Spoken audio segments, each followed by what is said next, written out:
అందరికీ నమస్కారాలు. కమలాపురం నడిబొడ్డులో క్రూజ్ ఇన్స్టిట్యూట్ ఆఫ్ స్కిల్స్ సంస్థ స్థాపించబడింది. మా యొక్క ముఖ్య ఉద్దేశాలు: మొదటిది, చేతిరాత, హ్యాండ్ రైటింగ్. పిల్లల చేతిరాత మారితే వాడి నుదిరాత మారుతుందని పెద్దలు అంటారు. కాబట్టి చేతిరాత పైన ప్రత్యేక దృష్టి సాధిస్తాం. అనుభవజ్ఞులైన నిపుణుల చేత చేతిరాతను బోధిస్తాం. రెండవది, tuitions for all subjects.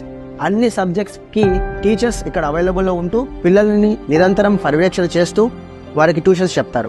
And next one, spoken English లో మాట్లాడడం ద్వారా వారికి number of success doors open అవుతాయి అండ్ వాళ్ళు ఎక్కడికి వెళ్ళినా సాధించగలరు. ఈ సువర్ణ అవకాశాన్ని అందరూ సద్వినియోగం చేసుకుని పిల్లలకు మంచి దారి చూపిస్తారని కోరుకుంటూ నమస్కారాలు. మరింత సమాచారం కోసం వెంటనే మీ స్క్రీన్ పై కనబడుతున్న ఈ నెంబర్లకు వెంటనే కాల్ చేయగలరు.